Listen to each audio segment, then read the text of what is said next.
castelo forte é o nosso Deus. Nós temos como tema da nossa mensagem nesta noite: não nos comportamos como os ímpios, pois os tais são. É o que diz este versículo. Então nós estaremos lendo o versículo 16 da Epístola de Judas, que será o texto da nossa mensagem nessa noite. Leamos, os irmãos estejam acompanhando.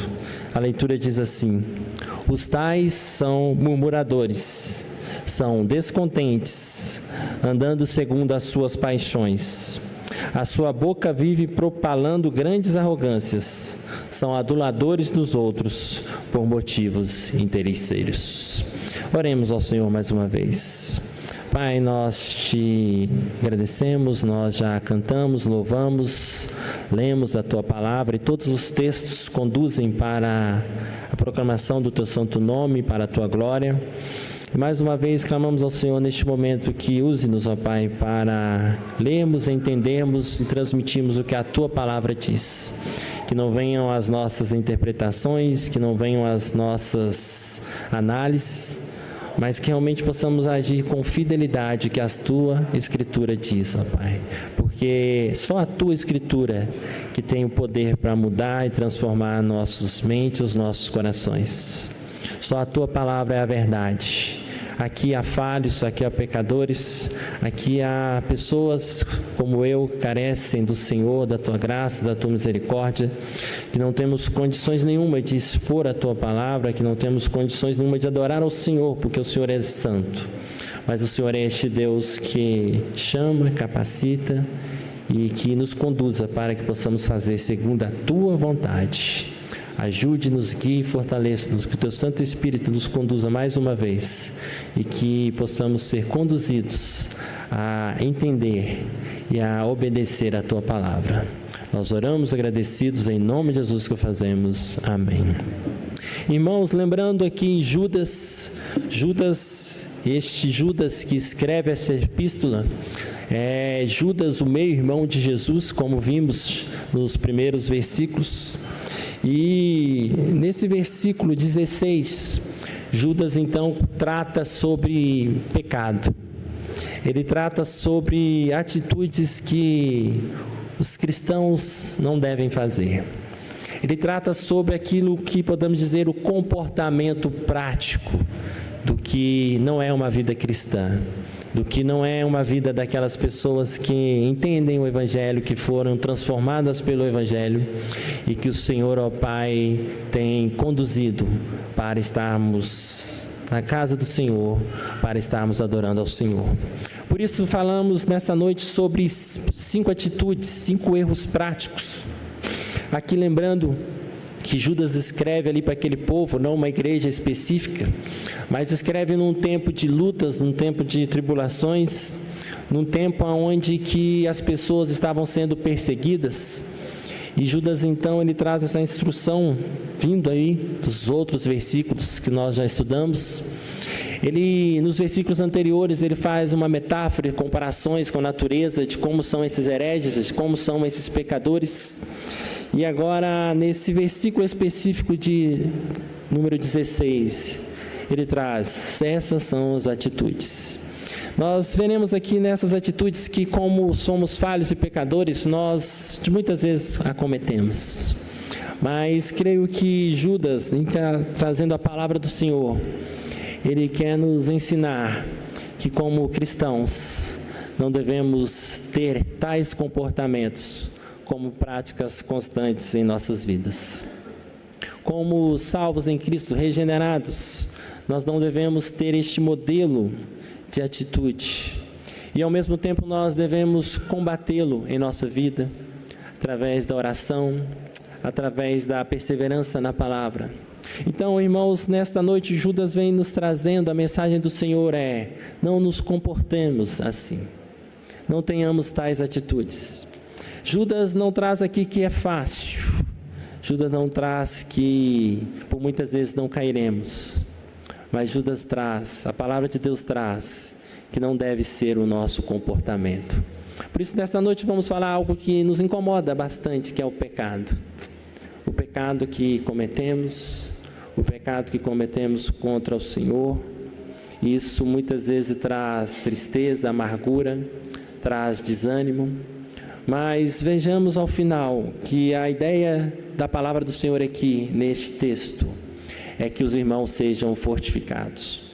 Lembrando também do nosso início do estudo deste texto, essa palavra é escrita para os salvos em Cristo. E por que então Judas fala de pecado para os salvos? Porque ele sabe que nós temos que lutar dia após dia contra o pecado. Ele sabe que o Satanás, que o inimigo está à porta. Ele sabe que a nossa caminhada cristã, ela é difícil. Ele sabe que nós somos salvos pela graça, mas nesse caminho estreito que temos que persistir, devemos lutar contra o pecado. A ideia de todo este texto, as mensagens que são já proferidas no início e estarão indo até o final, é a mensagem de esperança, de luta. É a mensagem, irmãos, de combatermos, de lutarmos. É a mensagem que exigirá de nós um esforço, mas reconhecendo que é somente pela graça. Somente o Senhor pode nos fortalecer e nos guiar para combatermos estes pecados. E iniciando então o versículo 16, ele começa com os tais. Nós voltando rapidamente no versículo 15, diz assim, para exercer juízo contra todos e para fazer convictos todos os ímpios, acerca de todas as obras ímpias que impiamente praticaram e acerca de todas as palavras insolentes que ímpios pecadores proferiram contra ele. Então ele deixa claro que esses tais, ele está falando de quem? Ele está falando dos ímpios. Ele está falando daquelas pessoas que naquele tempo, naquele momento, não possuíam e não estavam diante da graça do Senhor, sendo pessoas transformadas. Os ímpios são aqueles que, no determinado tempo da história, no momento, eles não foram chamados, eleitos pelo Senhor. Quem são os ímpios? Nós nunca saberemos. Não há nossa parte no Evangelho e sabemos. Mas aqui ele demonstra que tais atitudes apontam para aqueles que são os ímpios. Por isso ele então reforça com os irmãos da igreja naquele texto ali, dizendo: nós não podemos ser como os ímpios. Os ímpios são aqueles que Cristo não salvou. Os ímpios são aqueles não eleitos. Os ímpios são aqueles que fazem aquilo que Cristo não quer, aquilo que Cristo não nos chamou para fazer. E ele então inicia: os tais são os murmuradores. Se nós olharmos nas passagens bíblicas, vamos ter diversas passagens com esse termo, os murmuradores. Nós podemos ver até algumas situações este termo, murmurar, utilizado de uma maneira que não seria o pecado, que não seria contra a vontade do Senhor. Mas neste momento aqui, Judas ele utiliza sim esse termo, murmuradores, para dizer quem tais praticam, aqueles que o fazem, cometem um pecado contra o Senhor.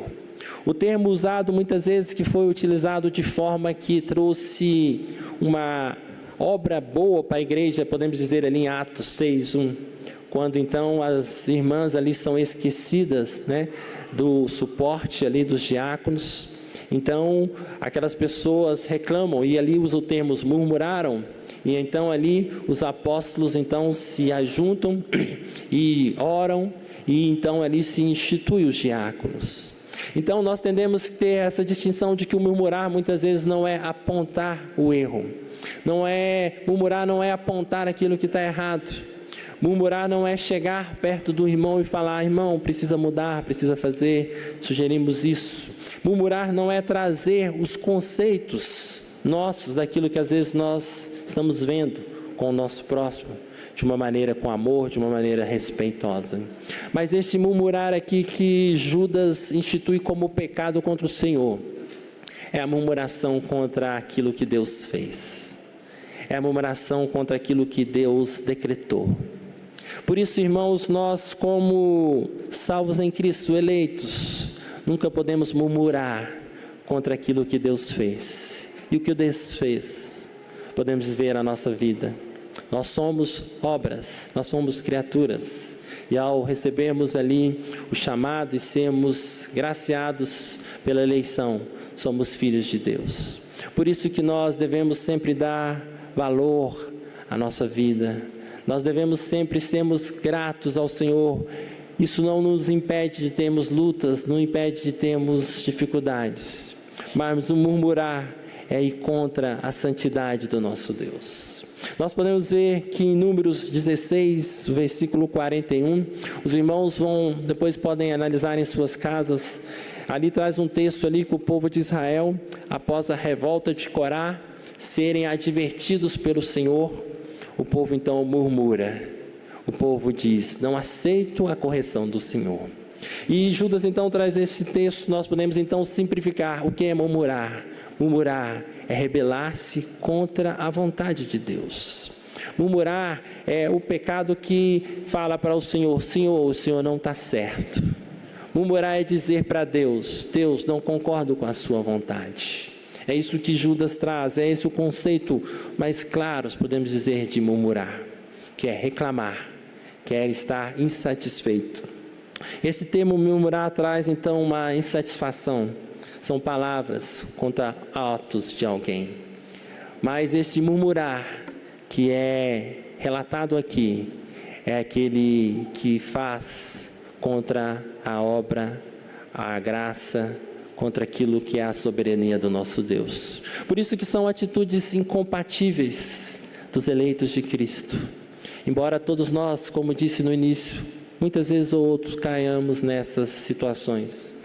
Como igreja devemos sempre ter a ideia de que não devemos murmurar.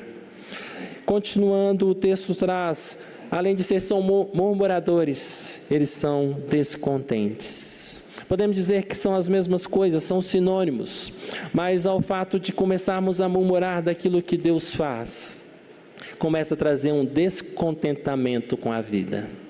Por isso nós podemos ver às vezes pessoas que chegam, podemos dizer, ao ápice desse descontentamento, que é o suicídio, o retirar a sua própria vida. Eles murmuram, eles não entendem que a vida não é de facilidades. Eles não entendem que o Senhor nos colocou neste mundo como uma passagem, com um tempo determinado. E por isso, ao murmurar, dizendo: Deus, a minha vida não é boa, a minha vida é ruim, começa um descontentamento. E tudo na vida é amargura, e tudo é ruim. Estão descontentes porque nasceram no Brasil. Estão descontentes porque nasceram na família A, na família B, na família C. Estão descontentes por aquilo que têm. E esse descontentamento vai aprofundando, causando a tristeza, causando a amargura. Irmãos, esse descontentamento, ele nos faz dizer que Deus, o Senhor não está nos colocando no lugar certo. E por isso que todos estes pecados, eles se voltam contra o Senhor. Porque o murmurar é contra a soberania do Senhor. O murmurar é contra aquilo que o Senhor fez. E esse descontentamento não é contra as pessoas, contra esses erros, como disse no começo. Mas é um descontentamento contra o que Deus nos deu. Contra o que Deus aprova a nos dar nessa vida. Muitos estão descontentes. Quem sabe queriam ser filhas do Silvio Santos, herdar uma herança. Quem sabe queriam ser filhas de tantas pessoas, queriam ter morado em outros lugares. Mas o descontentamento é saber, irmãos, nascemos aqui, foi Deus que nos deu aqui. O Senhor é o Criador de todas as coisas, e entendemos que estamos no lugar que o Senhor nos colocou. E entendemos que Deus é que coordena e que nos dá todas essas coisas, nos traz paz, nos traz um contentamento pela vida. E ao revoltarmos com tantas essas coisas, esse exemplo de nascermos aqui no Brasil é, claro, um exemplo. Mas nós sabemos que não há nada de mal querer ir embora, querer alcançar outras coisas. Mas esse aqui é um exemplo de saber que o Senhor te fez, colocou neste lugar. O Senhor é o Criador. O Senhor é que te fez nascer. O Senhor é que te deu a vida. Por isso não reclame, não fique descontente pela família que você tem, pelo lugar que você tem, pelo lugar onde você ainda mora. Você tem que realmente colocar nas mãos de Deus e pedir que Ele te oriente, te guie, e que no momento certo, no lugar certo, Ele estará, se assim for, atendendo a sua vontade. Mas não sejamos descontentes para com o Senhor. E ainda o versículo continua, andando segundo as suas paixões. E nós podemos ver que é uma sequência, podemos dizer que os erros vão se prosseguindo. Murmuração traz descontentamento. Deus, o Senhor não sabe o que o Senhor faz. Deus, a minha vida está ruim.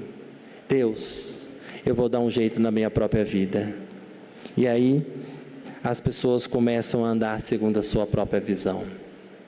As pessoas começam a tentar satisfazer esse desejo do coração com aquilo que o mundo oferece. E aí começam as suas paixões. Eu não estou feliz.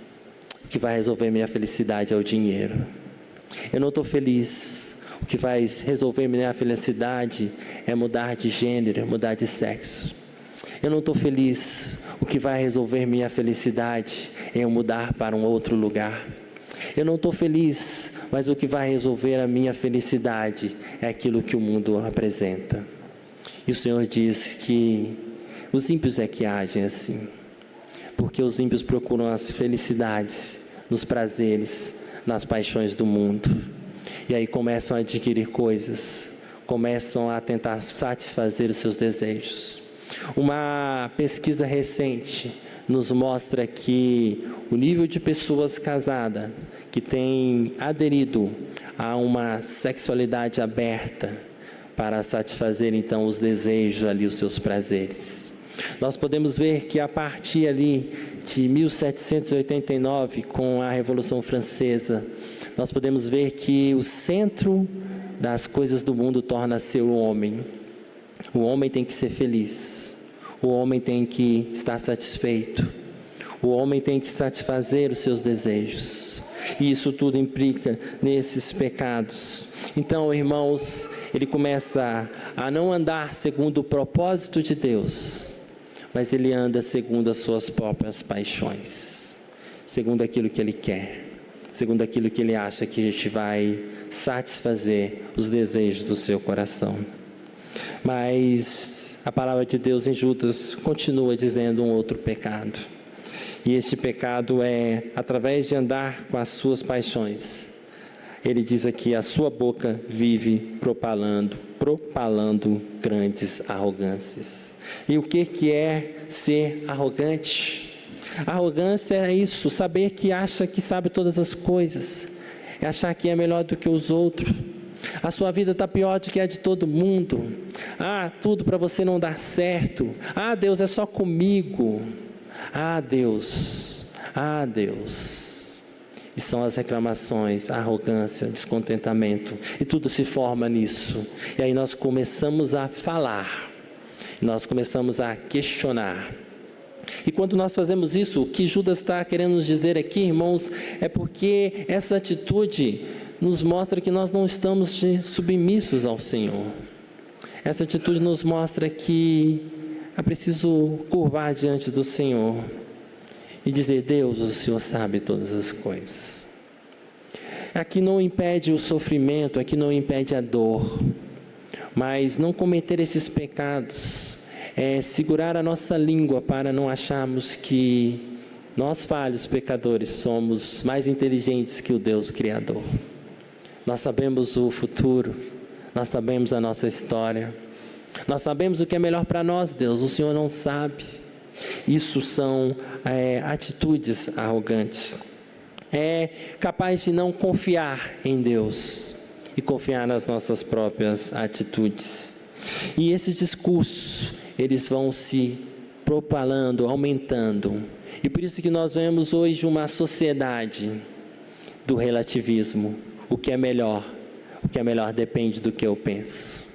O que é melhor depende da maneira como eu vejo o mundo. O que é melhor depende de cada pessoa. E cada pessoa pode definir o que é o seu melhor. Cada pessoa pode definir o seu rumo, a sua história. Isso são arrogâncias diante de Deus. Porque quem define a nossa história, quem define o nosso rumo, quem controla toda a história é o Senhor. E, irmãos, termina então dizendo essas sequências de erros, de pecados. Ele termina dizendo, além disso, essas pessoas, os ímpios, agem como aduladores dos outros por motivos interesseiros. Além da murmuração, além do descontentamento, além de agirmos segundo as nossas paixões, além de sermos arrogantes, isso nos leva a buscar os outros por interesses próprios. Nós nos relacionamos por interesse, para nós sermos felizes. Nós convivemos com pessoas que vão nos dar algo em troca. E aí nós sempre queremos algo em troca. Se não dá algo em troca, nós não precisamos relacionar, nós não precisamos daquela pessoa. Nós sempre estamos agindo para o nosso próprio bem. Eu vou fazer isso porque essa pessoa vai me dar alguma coisa e isso vai me deixar feliz. Eu vou fazer isso ou aquilo porque eu vou receber algo em troca. E como eu disse, Judas então traz esses 5 elementos de erros, de pecados, e que não são condizentes com uma vida cristã. E diante disso, irmãos, rapidamente eu vou trazer algumas aplicações diante desses 5 pecados, o porquê que eles não são condizentes. Embora já trouxemos aqui alguns aspectos, mas podemos dizer mais profundamente e diretamente, eles não são condizentes, porque eles não estão debaixo da soberania do poder de Deus. Todos esses pecados afrontam contra o Senhor. Todos esses erros que tantas vezes ou muitas vezes cometemos, eles distanciam da humildade, distanciam da nossa pobreza espiritual que temos, distanciam daquilo que o Senhor é e daquilo que nós somos. Aplicações, irmãos, então, desses erros que ali Judas traz ali aquele povo, e aplicações para nós, que não devemos cometer, que não devemos comportar assim.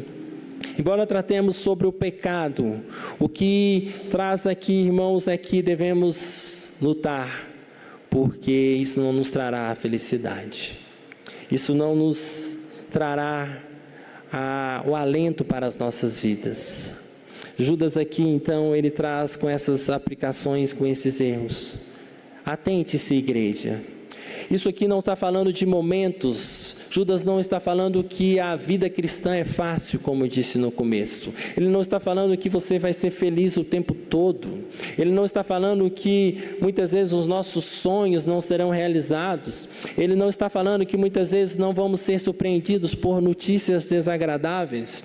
Ele não está falando aqui que a nossa vida será boa, em sentido daquilo que aparenta ser sem problemas, sem saúde, com aquilo que o Evangelho muitas vezes, distorcido da palavra de Deus, tem transmitido, de que um Evangelho de facilidade.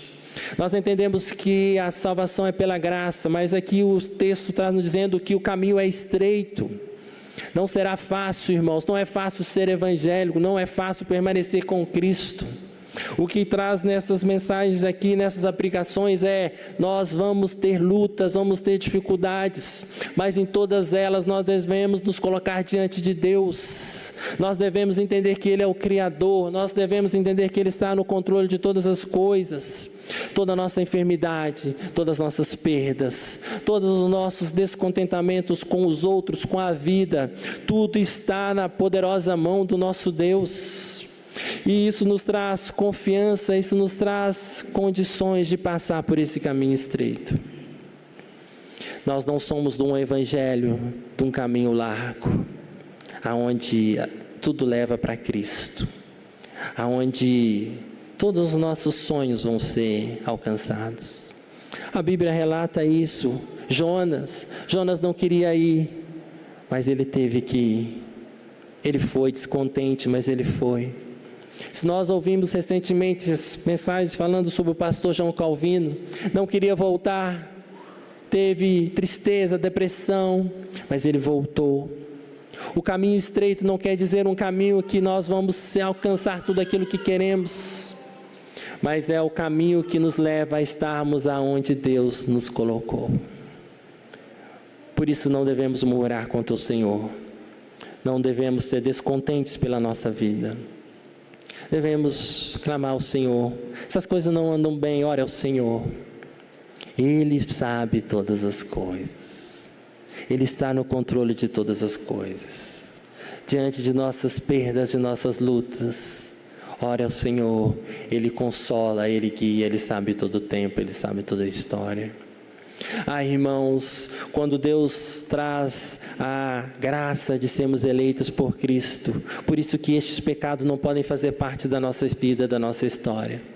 Por isso que dentro dessa aplicação nós podemos dizer, entender que Judas aqui não aponta somente os erros, os pecados, mas ele diz, olha, não há como, porque os eleitos de Deus, os salvos por Cristo, eles entendem a boa, perfeita e agradável vontade do Senhor. E Cristo é esse que revela-se a nós pela sua graça, pela sua misericórdia. E Cristo é esse que nos sustenta, que nos fortalece. E acima, irmãos, podemos ter mais alguma implicação. Diante disso, o cristão precisa entender que a sua vida é passageira. Essa semana que se passou, semana passada, morreu a mulher considerada a mais velha do mundo, 117 anos. Irmãos, olhar os pecados, a olhar isso, irmão, nós como igreja precisamos entender, nossa vida é passageira. Todo sofrimento aqui vai passar. Todas nossas desilusões passarão. Há algo que nos espera, a promessa em Cristo. Há algo que não é o fim da linha, este mundo, este tempo aqui. Mas devemos olhar para Cristo e entender, tudo vai passar. Todas as nossas dores, tudo passará. Nos faz lembrar do Império Romano, Nero, 64 depois de Cristo. O imperador começa a perseguir os cristãos. E aí nós lembramos do Coliseu.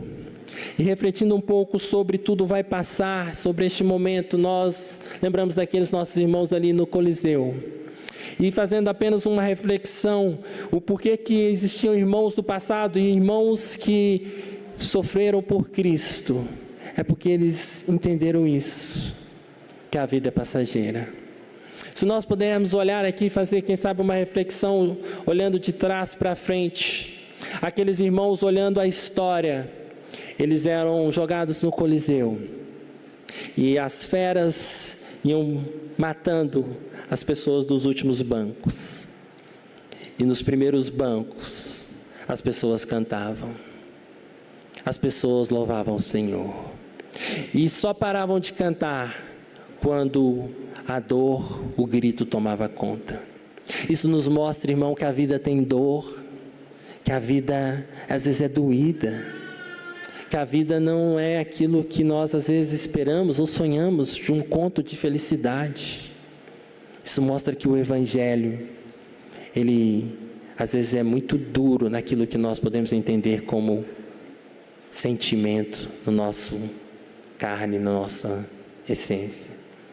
E imaginar que aqueles irmãos, vendo aquelas outras pessoas morrer, e aquelas pessoas antes de atingir o ápice da sua dor, cantavam, clamavam, louvavam o Senhor. Irmãos, no pior momento, podemos dizer ali dessa história, dessa dor, não havia lugar para murmuração, não havia lugar para questionar, por que eu, Deus? Por que nasci aqui? Não havia lugar para blasfemar contra o nome do Senhor, não havia lugar para praticar estes pecados, mas havia lugar para reconhecer que aquele momento passaria. Havia lugar para reconhecer que a vida é passageira. Não passaremos dos 100, 110, 120 anos. E ao lembrarmos disso, nós podemos lembrar em nossa memória que tanto aqueles irmãos do passado, e nós estamos falando do primeiro século, que cremos ali, salvos em Cristo, que passaram essa dor, que morreram cantando, desde o primeiro século até hoje, século 21, agora eles cantam na glória de Deus. Eles reconheceram que passariam por este momento. Eles reconheceram que a vida passa, mas em que reconhecer a soberania e o poder de Deus lhes traria um lugar de graça, de ruas de ouro, aonde todas essas coisas ficaram para trás. Irmãos, entender isso nos dá força para lutar contra o pecado, nos dá força para lutar contra qualquer outra reclamação, murmuração, descontentamento. A nossa linha de chegada não é essa vida, a nossa linha de chegada é em Cristo Jesus. É porque Ele nos salvou. Por isso, dentro dessa aplicação, os eleitos não podem viver praticando tais pecados. Por isso que dentro dessa aplicação, os eleitos não podem comportar dia após dia com uma vida de reclamar, de descontentamento. Ele sabe que vai passar. E nós podemos imaginar que hoje, desde o século I até hoje, os irmãos estão cantando em Cristo. Os irmãos estão louvando. Os irmãos cremos estão no céu, segundo o seu querer, a tua vontade, que Deus os escolheu, cantando: Santo, Santo é o Senhor dos Exércitos. Não há mais dor, não há mais mordida de animais, não há mais fogueira, muitos foram queimados. Mas o que difere daqueles irmãos do nosso tempo hoje?